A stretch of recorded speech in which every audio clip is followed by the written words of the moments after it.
इंद्र जी, चुनाव का दौर जारी है, खूब प्रचार हो रहा है दावेदारों का। टिकट डिक्लेयर नहीं है अभी, खास करके बीजेपी के दावेदारों की, और बड़ा अच्छा प्रचार चल रहा है निर्ला क्षेत्र में।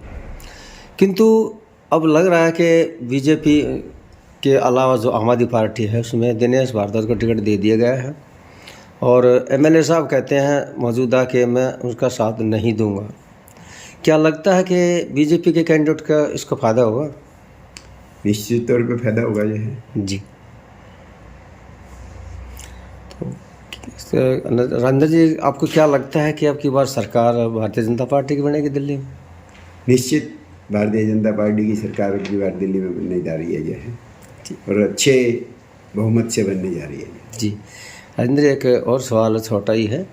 नरला क्षेत्र की समस्याएं बहुत है, जनता ये भी कहती है शरद चौहान जी ईमानदार हैं, किसी को परेशान नहीं किया है, लेकिन विकास कार्यों के मामले में देखें तो विकास कार्य तो अभी बड़े सारे ऐसे नरला विकास कार्य हुआ ही नहीं है।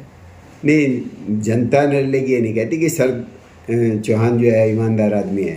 निर्णय की जनता ये कहती है कि जो है शरद जी कभी ऑफिस में मिलते ही नहीं है, किसी का फ़ोन नहीं उठाते हैं जी। ठीक है। और राजेंद्र जी, अब हम आपसे बात करें कि अभी कुछ और उन्होंने अभी घोषणा की थी कि अपनी कार्यकर्ताओं को बुलाया था अपने कार्यालय पर, तो उसमें उन्होंने नाराज़गी जताई थी अपनी पार्टी के प्रति। तो लगता है कि शायद वो चुनाव की तैयारी में हों, लेकिन अभी खुल करके नहीं आ रहे। फ़ोन तो उठाते नहीं, ये भी सच है, और किसी का ही फ़ोन उठाते, इसमें कोई दो राय नहीं है, और मिलते भी जल्दी सी नहीं है, ये कड़वा सच है। लेकिन क्या लगता है कि अब नरला क्षेत्र पर खास करके पार्टी ने जो टिकट अभी बीजेपी ने नहीं जारी किया है, इस पर आपका क्या कहना है? नहीं, इसमें आपने कहीं प्रश्न एक दूसरे में मिला दिए। इसमें क्या है कि ये आम पार्टी का और शरद जी का अपना मतलब ये है, आपस में उनका अपना वो है कि वो चुनाव लड़ते हैं नहीं लड़ते, आपको समर्थन देते नहीं देते। मुझे ऐसा लगता है कि केजरीवाल ने अपनी जान बचाने के लिए, अपना भ्रष्टाचार को छुपाने के लिए अपने भ्रष्ट एमएलए के टिकट काट दिए सारे। ये तो जग जाहिर है कि जो है वो ये पूरी गवर्नमेंट जो है नीचे से ऊपर तक भ्रष्ट थी और है, क्योंकि इसके जो है मंत्री जो है सिसोदिया जी, सत्येंद्र जी, खुद केजरीवाल जी जेल की यात्रा कराए हैं जो है, और वो बेल पे हैं, और वो इस तरह प्रचार कर रहे हैं कि जैसे उनको जो है न्यायालय ने क्लीन चिट दे दिया है। बेल पे तो जो मर्डर करते हैं लोग वो भी आ जाते हैं, जो बड़े बड़े घोटाले करते हैं वो भी आ जाते हैं। तो बेल पे जो व्यक्ति हो वो अपने आप को ये कहे कि मैं पाक साफ हूँ, ये बहुत ही बड़ी गलत बात है। तो फिर टिकट जो जारी नहीं हो रहा अभी तक भारतीय जनता पार्टी का दावेदारी बहुत ज़्यादा है, ये आप मानते हैं? ये तो क्या है कि ये भारतीय जनता पार्टी अपना एक प्रोसेस है उसका, टिकट करने का सर्वे कराती है, अपने पार्टी के कार्यकर्ताओं की राय मशवरा करती है। हमारी पूरी दिल्ली में राय शुमारी हो चुकी है बीजेपी की।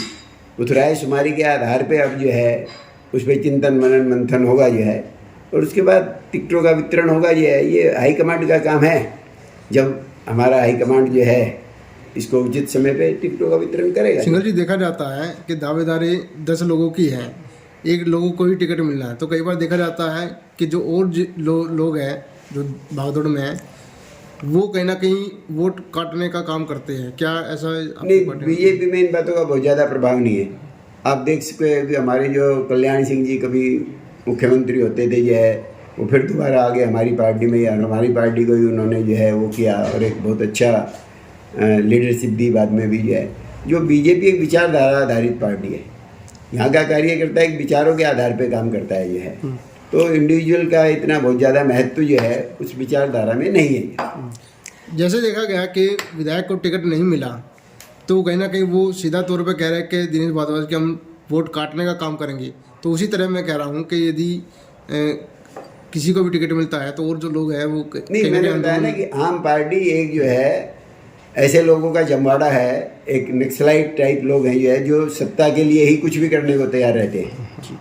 हमारे यहाँ ऐसा नहीं है, हमारे यहाँ एक विचारधारा की पार्टी है जो राष्ट्र के प्रति समर्पित है, हिंदुत्व के प्रति समर्पित है, ये समाज कल्याण के प्रति समर्पित है। आपको मैं ध्यान दिलाऊं कि हमारे जो दीनदयाल उपाध्याय जी जो फाउंडर के बाद जो हमारे अध्यक्ष हुए जो है, उनका उद्देश्य ही था कि अंत्योदय उदय, सबसे अंत में जो व्यक्ति है उसका उदय होना चाहिए। तो ऐसी विचारधारा की पार्टी और ऐसे विचारों के लोग ही भारतीय जनता पार्टी में आते हैं जो है, तो किसी को भी टिकट देंगे, बाकी सब लोग काम करेंगे। ठीक है।